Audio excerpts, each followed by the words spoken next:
Primeira carta de João, capítulo 2, versículos de 3 a 6. Ora, sabemos que o temos conhecido por isto, se guardamos os seus mandamentos. Aquele que diz, eu o conheço, e não guarda os seus mandamentos, é mentiroso, e nele não está a verdade. Aquele, entretanto, que guarda a sua palavra, nele verdadeiramente tem sido aperfeiçoado o amor de Deus. Nisto sabemos que estamos nele. Aquele que diz que permanece nele, esse deve também andar assim como ele andou. Amém. Evidências do verdadeiro conhecimento de Cristo. Título da nossa mensagem nesta noite, à luz da passagem que acabamos de ouvir, meus irmãos. Hoje, pela manhã, à luz dos versículos 1 e 2 deste capítulo, eu falei sobre como o perdão não anula a nossa responsabilidade de lutarmos contra o pecado. O perdão não anula, não cancela, não remove a nossa responsabilidade de lutarmos contra o pecado. E na sequência daquilo que falamos pela manhã, também enfatizamos que os benefícios da morte de Jesus Cristo, eles são benefícios, bênçãos, privilégios, graças, estendidas igualmente a todos, indistintamente a todos os que creem no Filho de Deus. Estas, meus irmãos, são duas certezas que João nos transmite em sua mensagem, contida neste livro, nesta carta, nesta epístola que João escreve.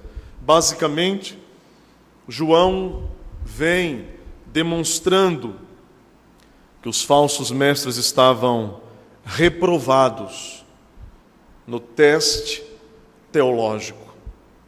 Nós vimos como ele expõe essa verdade, a reprovação teológica daqueles mestres que corriam pelas igrejas naqueles dias, no primeiro século, e que tanto perigo representavam para os fundamentos da fé cristã, bem como para a comunhão daqueles que criam em Jesus Cristo. Doutrinariamente, aqueles mestres estavam reprovados. Eles tropeçaram em duas matérias fundamentais. Nós não podemos tropeçar nestas matérias. Eles erraram quanto à verdadeira natureza do Filho de Deus. Eles erraram absurdamente no que diz respeito a uma das maiores obras de Deus, a encarnação de seu Filho.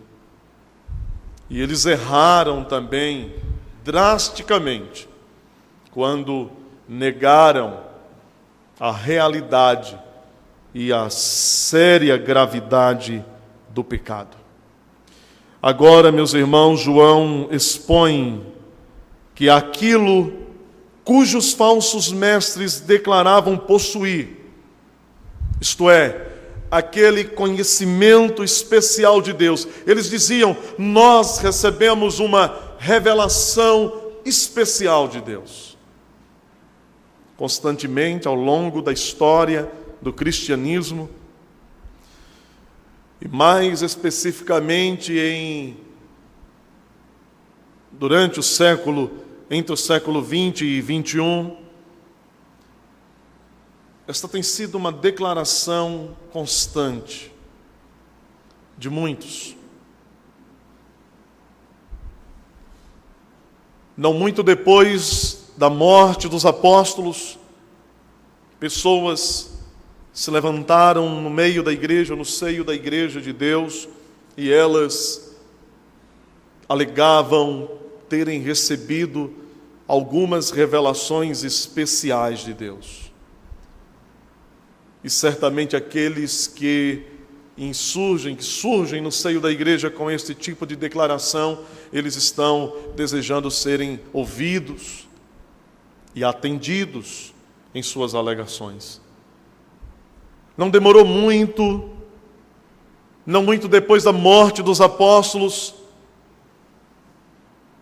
de tempos em tempos, mestres e grupos de mestres surgiam e diziam: Deus nos deu um conhecimento inédito, especial. Mas, meus irmãos, nunca se viu um movimento de tantas revelações especiais, supostamente provenientes do Espírito Santo, como no final ou início do século XX para cá, século XXI.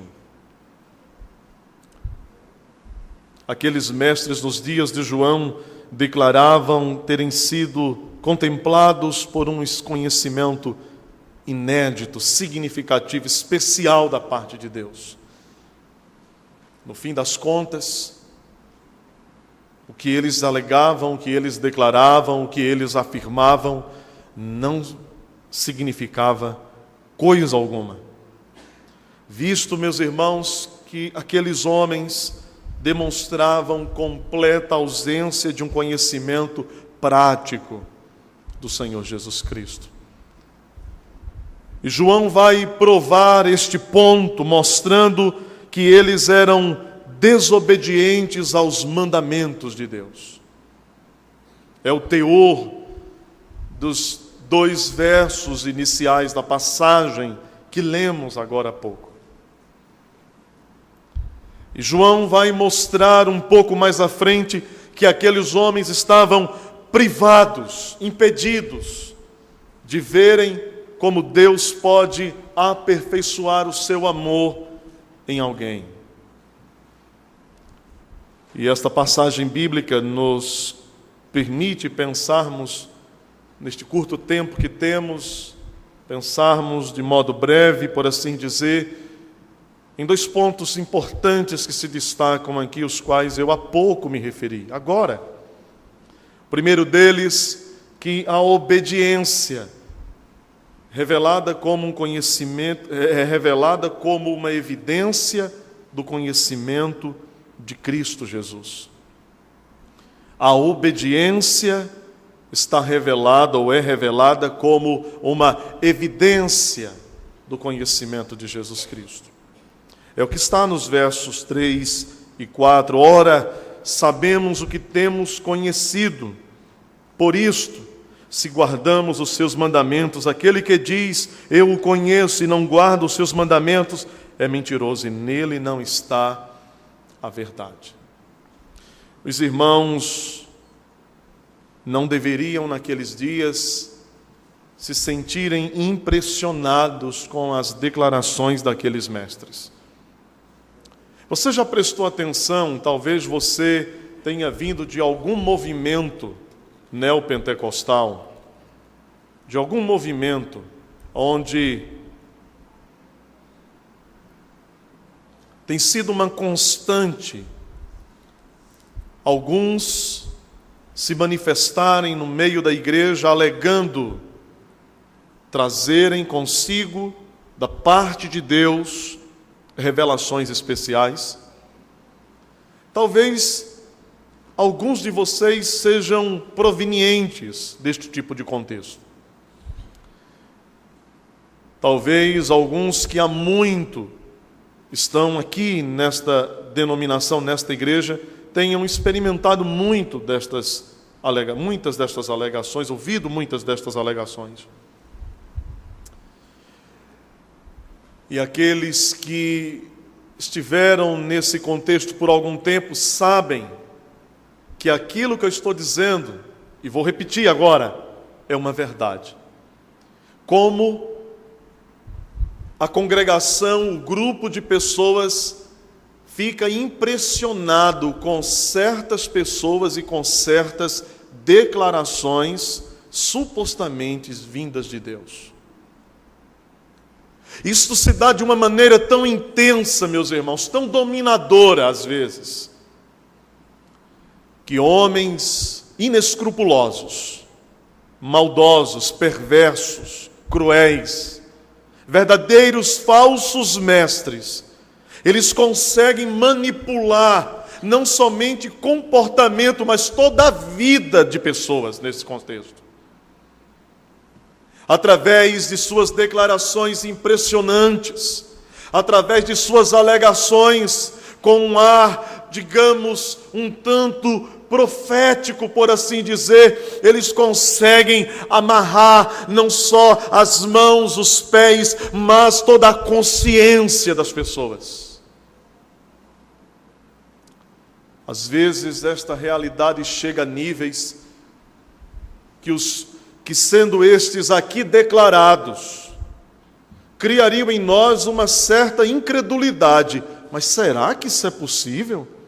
Por exemplo, há situações de impressão tão intensa, de um impressionismo tão terrível, tão duro, ao ponto em que até a vida íntima dos casais passa a ser regulada por estes líderes. Absurdo.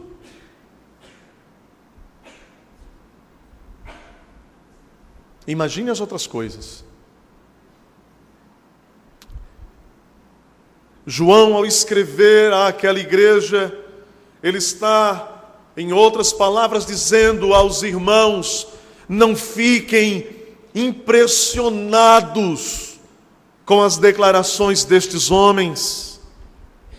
Não se impressionem com a habilidade retórica, com a capacidade lógica, com a persuasão verbal que eles utilizam como ferramentas para virem diante de vocês e dizerem e tentarem a todo custo provar a vocês que eles são verdadeiros ministros de Cristo, que eles falam em nome de Deus, que Deus fala através deles. Não se impressionem com eles.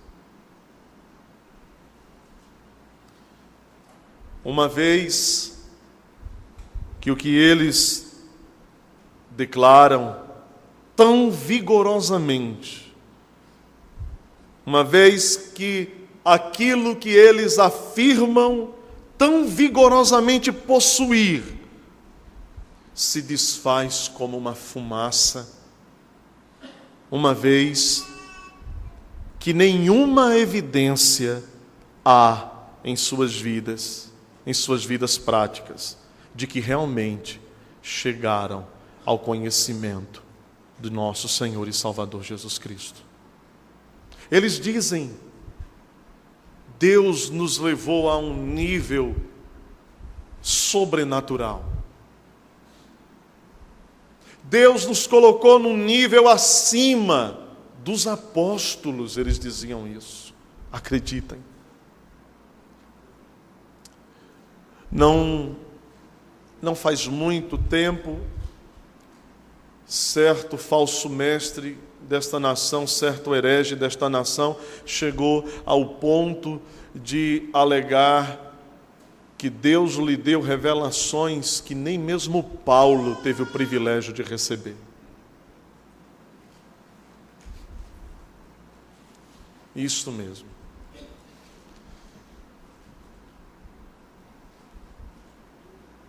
Eles diziam: nós temos o suprassumo da revelação divina.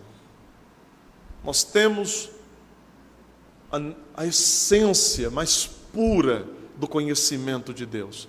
Mas isto que eles alegavam tão vigorosamente se desvanecia como uma fumaça, uma neblina, que agora é e já não é.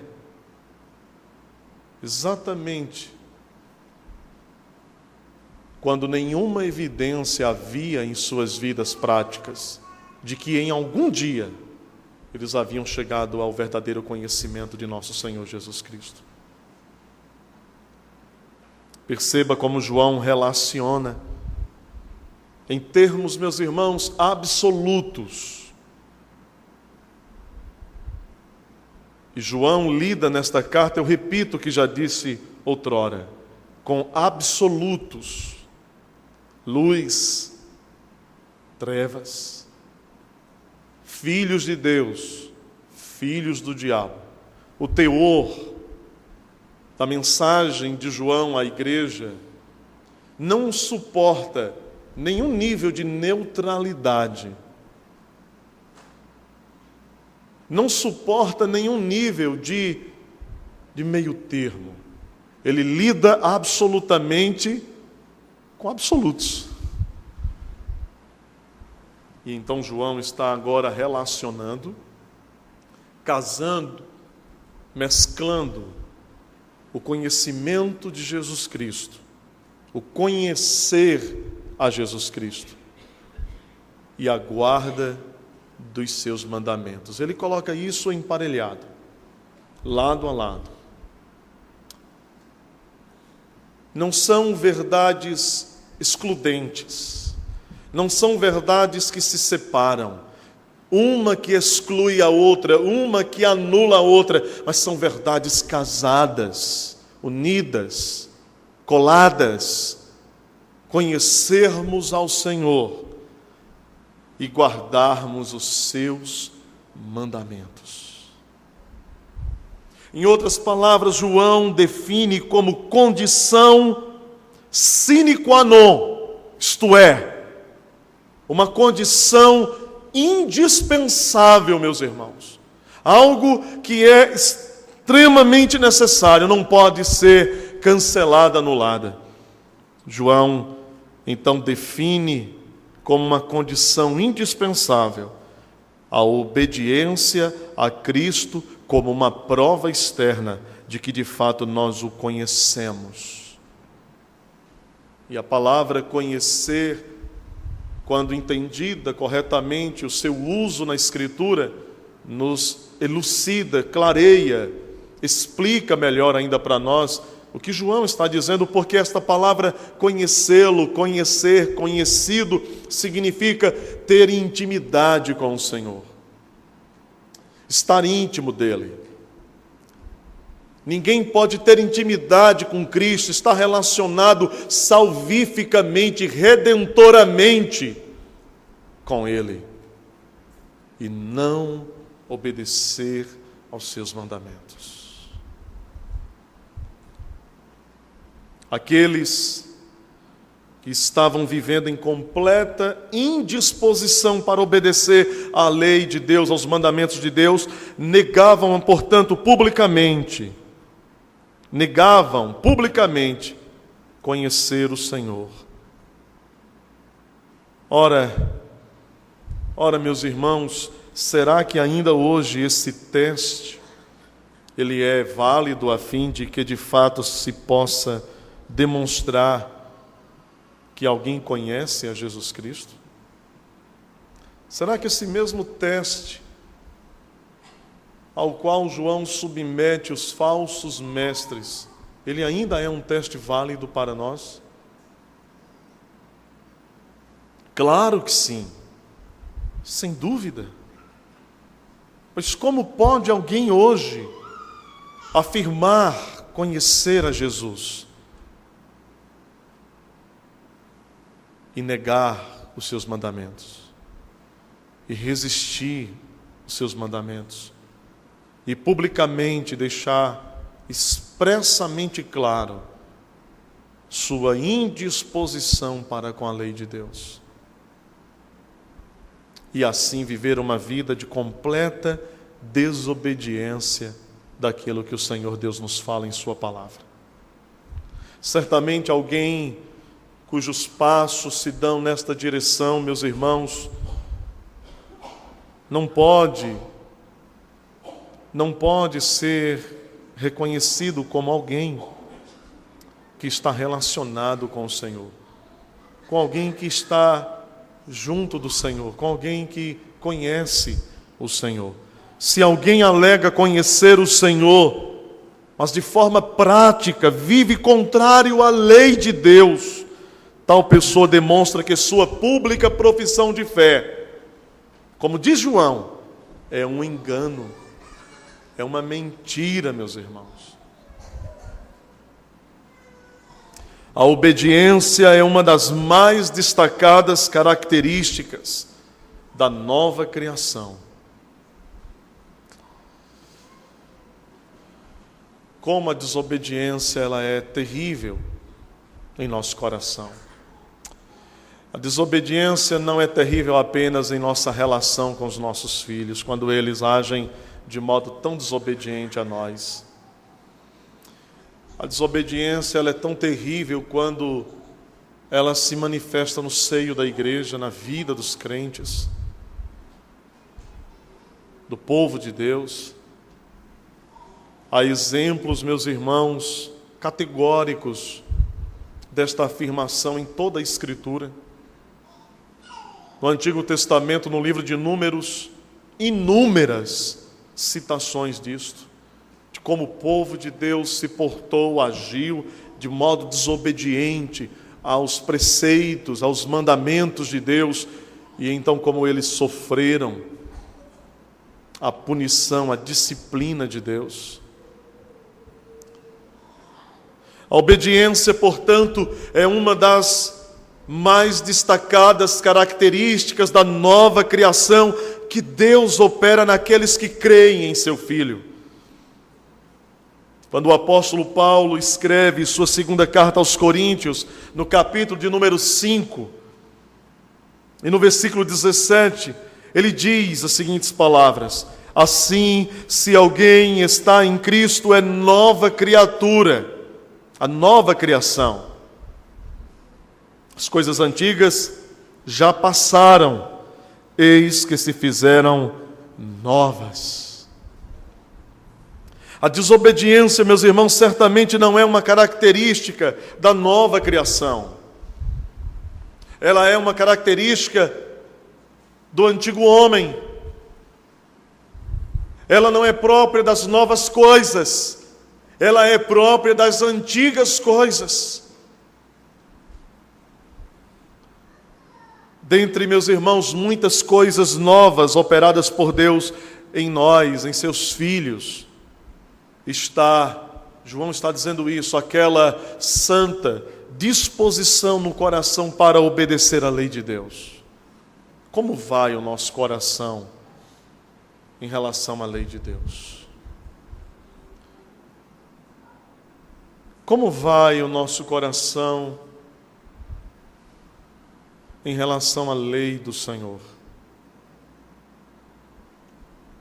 Será que estamos mais dispostos, inclinados a ouvir esta lei, obedecer esta lei? Ou será que o nosso coração tem se destacado em resistir, em desobedecer os mandamentos do Senhor?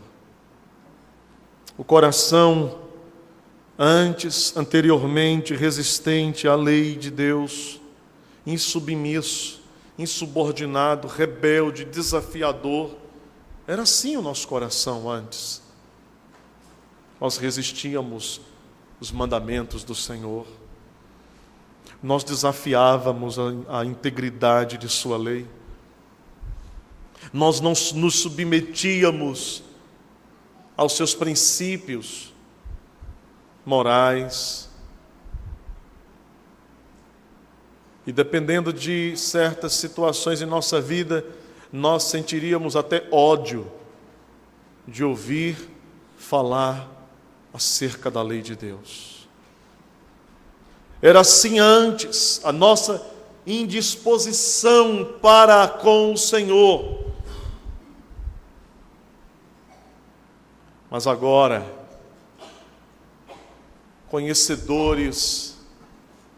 agora, tendo o conhecimento correto de nosso Senhor Jesus Cristo, agora, sabedores destas verdades tão fundamentais e essenciais, agora, este coração se torna um admirador da lei de Deus.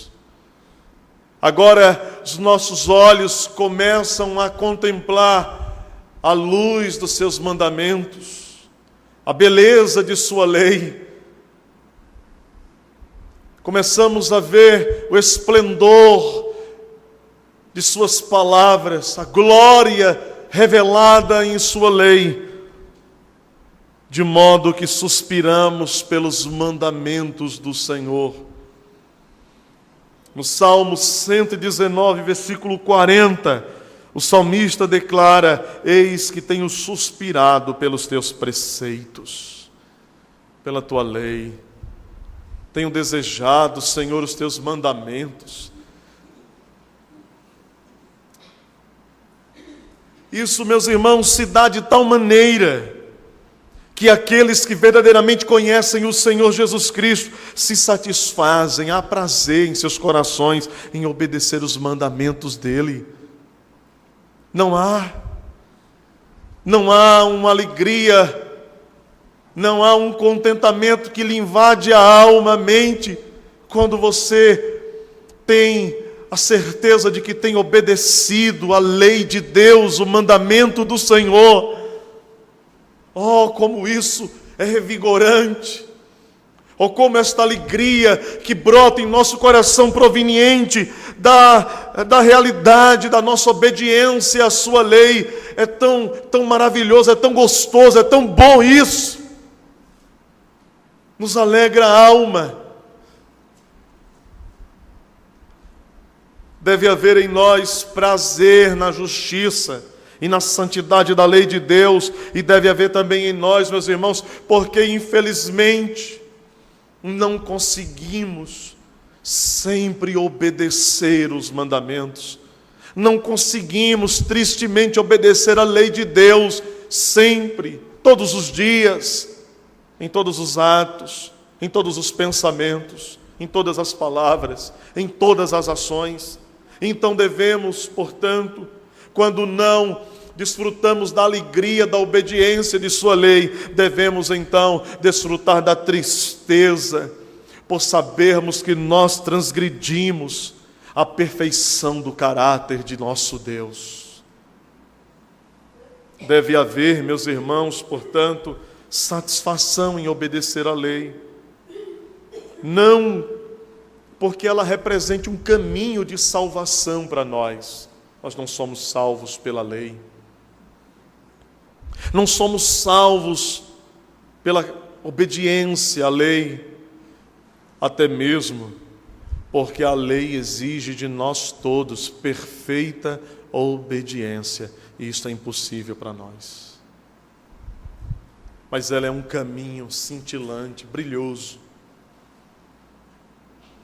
pelo qual aqueles que desejam santificar as suas vidas precisam colocar os pés e palmilhá-lo perseverantemente até o fim.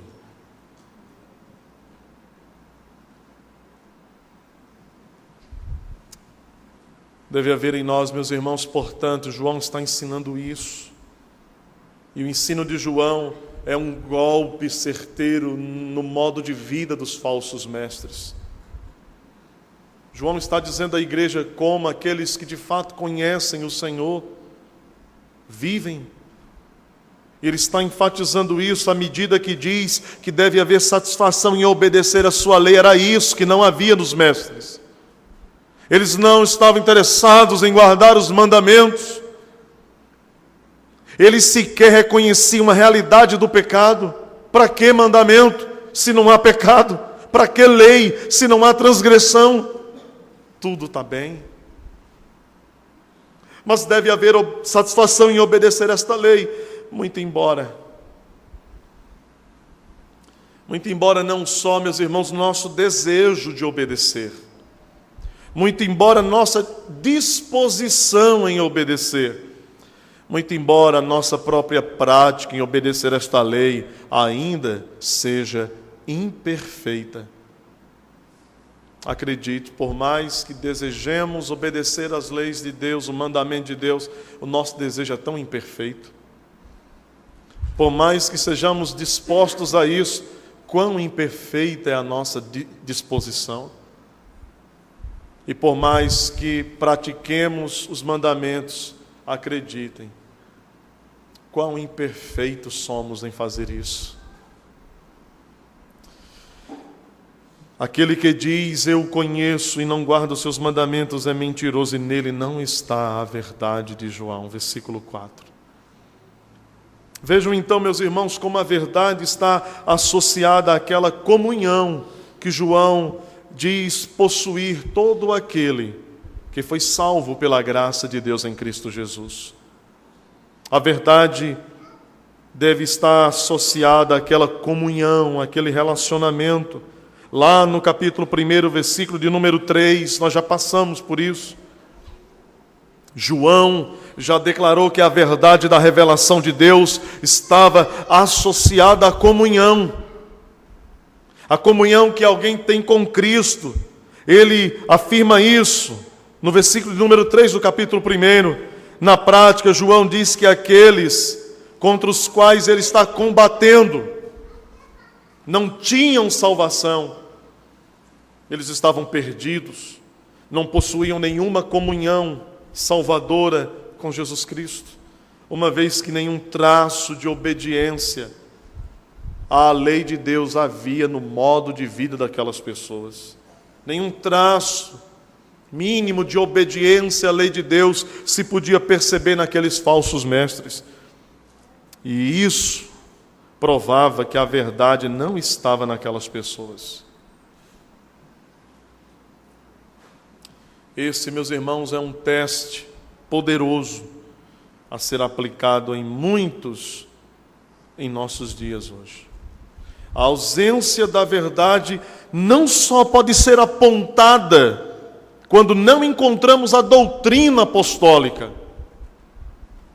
A ausência da verdade não só ela pode ser apontada, não apenas quando nós olhamos e não vemos a doutrina dos apóstolos, mas a ausência da verdade deve ser assim constatada quando aqueles mestres do passado e do presente, eles substituem a verdade por práticas e ensinos que nunca foram deixados pelo Senhor, muito menos pelos seus apóstolos. Poderíamos dar alguns exemplos disso, talvez. Você já leu em algum lugar, e eu vou falar isso agora de improviso.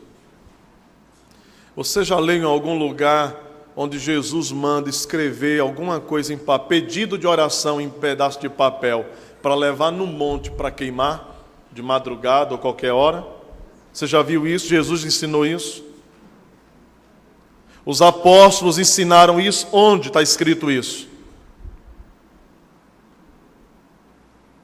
Eu arrumei uma baita de uma briga um tempo atrás, porque eu participava de um grupo de WhatsApp chamado Pastores de Paulo Afonso. Eu durei pouco. Vocês devem imaginar porque foi curta a minha temporada. Não teve muitos capítulos, não. E não teve renovação de temporada. Foi só uma, curtinha. Um dos mestres dessa cidade estava exultante e exuberantemente publicando lá naquele grupo o grande ato de fé que ele estava realizando num monte. Um monte de papel de pedido de oração recolhido na igreja, e ele estava agora ali, ungindo e queimando. E eu só perguntei a ele: o senhor pode me dar só o capítulo e versículo? Vocês não fazem ideia da briga que deu isso. A ausência da verdade não é constatada apenas quando olhamos e não vemos a doutrina apostólica. A ausência da verdade é constatada quando esta doutrina é substituída por práticas, por ensinos que nunca Jesus nem os apóstolos ensinaram à sua igreja. A quantidade de práticas, de ensinos que poderíamos, quem sabe, trazer aqui, até com a participação de alguns de vocês, citando algumas, das quais eu não conheço, não me lembro, seriam muitas. João está dizendo: estes homens não conhecem Jesus. Eles não têm comunhão com Jesus, porque eles não estão com a verdade.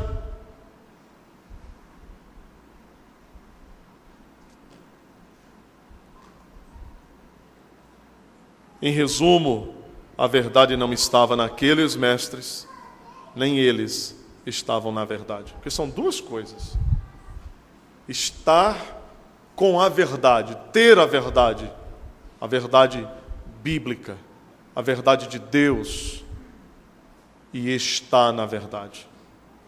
Nós precisamos ter a verdade em nós, e nós precisamos estar na verdade. Não havia isso naqueles falsos mestres, e certamente não há isso nos falsos mestres dos nossos dias.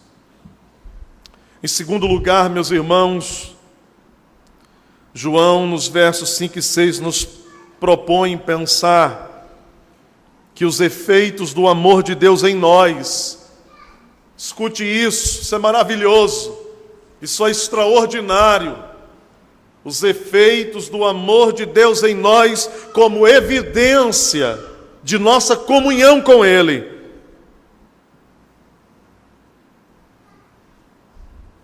Os efeitos do amor de Deus em nós é uma evidência de nossa comunhão com Ele por meio da verdade. Que extraordinário isso!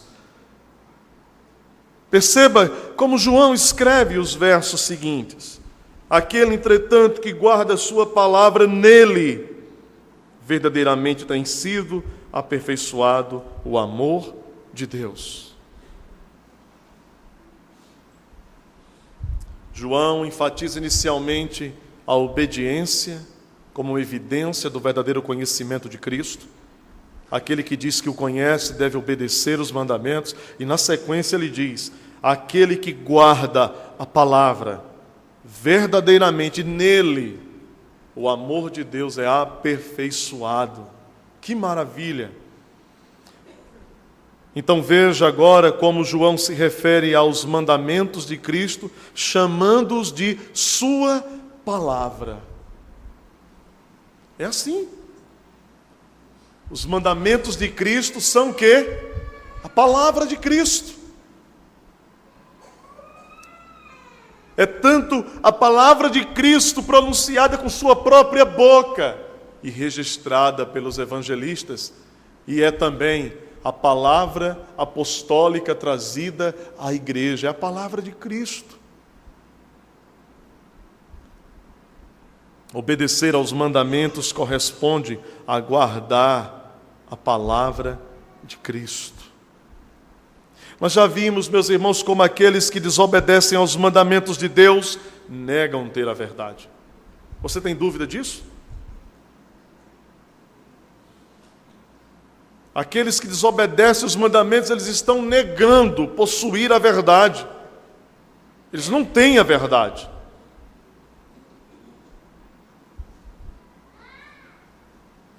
E eles não estão na verdade, porque eles não obedecem. Você já prestou atenção nisso? A nossa carne, irmãos, isso aqui não é uma exortação, uma admoestação, um alerta apenas para que saibamos distinguir os falsos mestres. Isso aqui é uma exortação para nós. Porque a nossa carne nos puxa para a desobediência da lei de Deus. Ela é santa, o mandamento é santo, é bom, é perfeito. Resquícios do pecado em nós nos inclinam, nos chamam à concupiscência da carne. Há uma luta em nós, uma guerra, uma batalha. Esta carne nos puxa e nos inclina, tenta nos seduzir. As cobiças que não se convertem em nosso coração,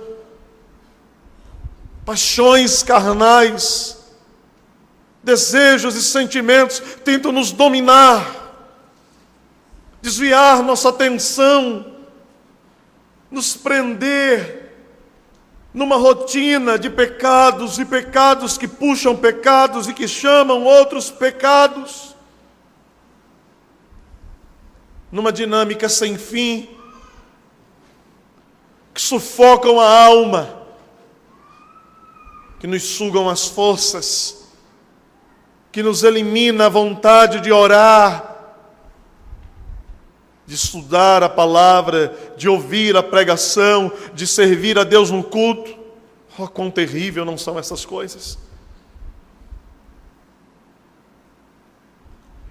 Somos tentados a desobedecer os mandamentos de Deus, e aqui a exortação de João vem como uma flecha para todos nós, para mim e para vocês. Precisamos fazer um exame da nossa vida, olhar o nosso coração, investigar nossos pensamentos, meus irmãos, olhar para dentro de nós, ter a coragem de exercer autoconhecimento de nós mesmos, porque é tão difícil isso, para ver, meus irmãos, se nós não estamos andando por uma trilha de desobediência, satisfazendo antes a nossa vontade do que a de Deus, atentando para as nossas paixões carnais e não para o Espírito Santo. Precisamos olhar, examinar, investigar, ver como temos vivido, nos comportado tantas vezes. Porque, meus irmãos, se depois de muitas coisas, o que mais sobressair em nós for a desobediência, for a insistência em velhos pecados, for a insistência em comportamentos tão reprováveis pelo Senhor. Ah, meus irmãos, precisamos então nos questionar se de fato nós temos a verdade, se de fato nós estamos na verdade. Precisamos perguntar a nós mesmos se de fato nós um dia conhecemos a Jesus Cristo. Agora, João adiciona algo mais. Ele está falando agora, ele diz que o amor de Deus não pode ser aperfeiçoado nos falsos mestres. Por quê? Porque o amor de Deus só pode ser aperfeiçoado, meus irmãos, naqueles que guardam a palavra de Cristo. Em nós, nos crentes em Jesus, nos que temem a Jesus, não em crentes nominais, mas de fato nos que creem no Senhor. Existe uma discussão se João está falando do amor que temos por Deus, isto é, o que é aperfeiçoado em nós é o amor que nós temos pelo Senhor, ou se o que é aperfeiçoado em nós é o amor que Deus tem em nós, por nós. Você entendeu a diferença? De que aperfeiçoamento João está falando? É do meu amor por Cristo, ou é do amor que Deus tem por mim, o amor que está em mim? O amor dele que está em mim, que é aperfeiçoado. Há um certo debate sobre isto. Mas eu acredito, particularmente, que João está se referindo ao amor de Deus por nós. Sendo assim, meus irmãos, quando guardamos a sua palavra, então Deus aperfeiçoa em nós o seu amor. Mas preste atenção, não confunda as coisas. Isto não significa que quanto mais nós obedecemos os mandamentos, ou quanto mais nós procuramos andar na lei de Deus, observá-la, guardá-la como um caminho de santificação, isto não significa que então o amor de Deus por nós vai aumentando. Não. O amor de Deus não precisa aumentar. Porque Deus nos ama de tal maneira. Não é isso que João está dizendo. Então, a fim de nos ajudar a entender o que João está falando, sobre como o amor de Deus em nós, ele é aperfeiçoado, à medida que obedecemos os mandamentos, que guardamos a sua palavra, será útil para nós, meus irmãos, lembrarmos-nos de que o amor de Deus por nós nos foi revelado de forma singular, nunca antes vista, extraordinária, poderosa, gloriosa, surpreendente, arrebatadora. O amor de Deus por nós foi revelado no fato de Deus ter enviado o seu Filho para morrer por nós, para pagar pelos nossos pecados. Ele prova o seu amor por nós, pelo fato de ter Cristo morrido por nós quando nós ainda éramos pecadores. Sendo assim, quanto mais obedecemos a palavra de Cristo, quanto mais nós aplicamos esta palavra em nosso modo de vida cotidiano, a palavra de Cristo precisa regular o meu Facebook.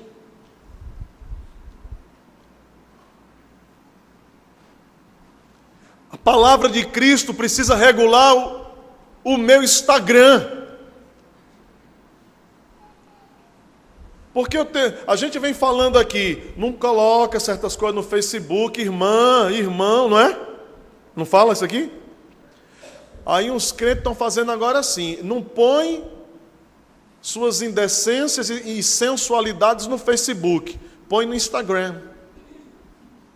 Porque o Instagram, ele é mais privado, né?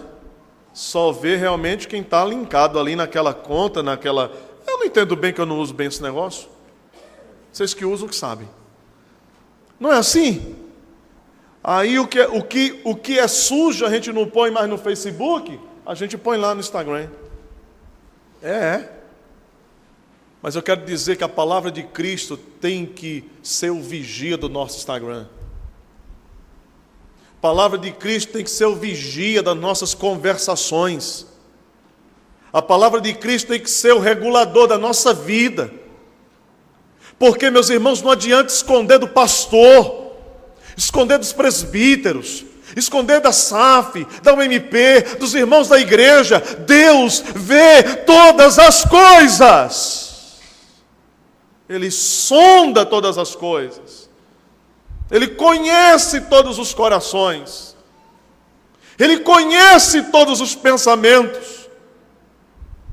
Ele sabe tudo que é verdade em nós, e Ele sabe tudo que é mentira em nós. Ele sabe tudo que é justo em mim e em você, e Ele sabe tudo que é injusto em mim e em você.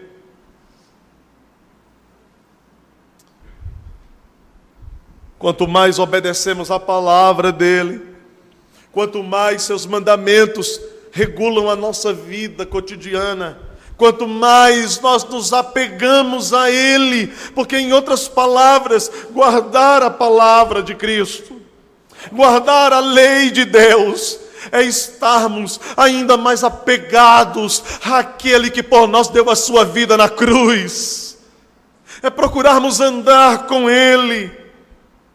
Andar na linguagem bíblica significa viver junto, viver próximo, apegado, colado a Ele. Quanto mais nos apegamos a Ele para amá-lo, meus irmãos, para servi-lo, isso então significa que a demonstração do grande amor de Deus por nós, isto é, dar o seu Filho para morrer por nós, acaba se tornando algo cada vez mais presente. Que maravilha para nós! Quanto mais vivemos aqui, e quantos sejam os nossos dias aqui, vivermos estes dias, e vivermos um após o outro, e à medida que um vem puxando o outro, mais se pode perceber que Jesus Cristo morreu por nós,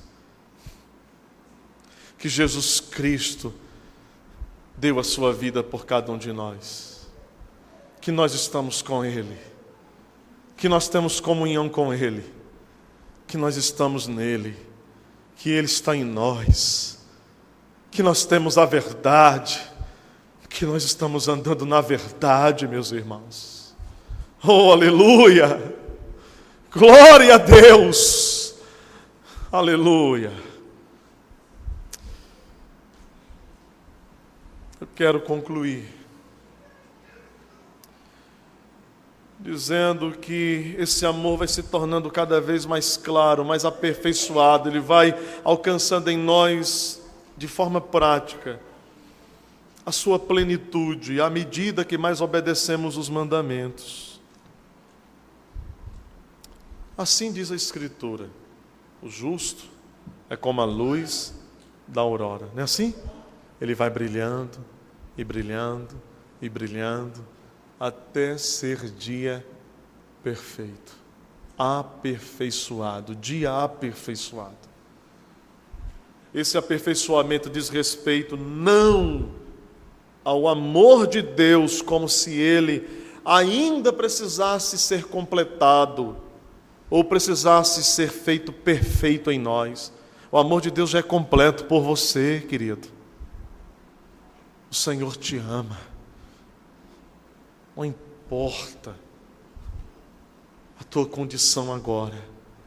Não importa se você tem sido mais ou menos obediente, mas se você pertence a Ele, Ele te ama com amor indizível, com amor incalculável.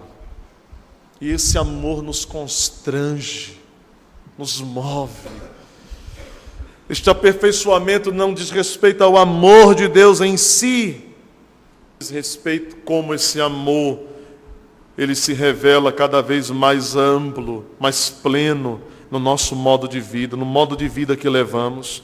Por isso, no versículo 6, João diz: aquele que diz que permanece nele. Aquele que diz que permanece nele, Davi. Aquele que diz que nele está, que o tem, de João, deve também andar assim como ele andou. Deve também viver assim como ele viveu. Este é o ideal, meus irmãos. Andar na Escritura, repito, significa viver. João está falando de como o amor de Deus, Cristo, se torna algo cada vez mais visível, mais pleno em nossa vida, mais bem definido em nós, à medida que nós vivemos mais nele. Quanto mais vivemos nele, mais Deus é glorificado em nós. Os falsos mestres não podiam ser aperfeiçoados nesse amor.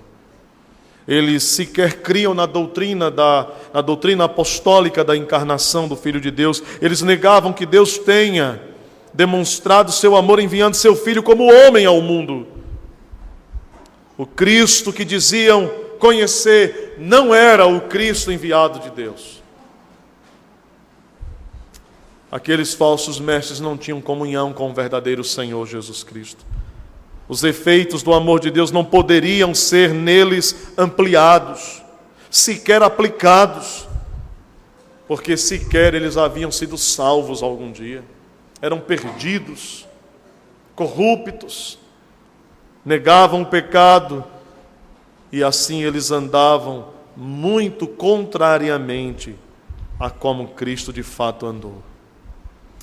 Por fim, meus irmãos, a obediência aos mandamentos e um viver de modo digno do Evangelho são efeitos do amor de Deus em nós, são evidências do verdadeiro conhecimento de Cristo. Isso se encaixa como uma grande conclusão daquela exortação de João para que lutemos contra o pecado e para que creiamos em Cristo como Ele nos foi revelado por Deus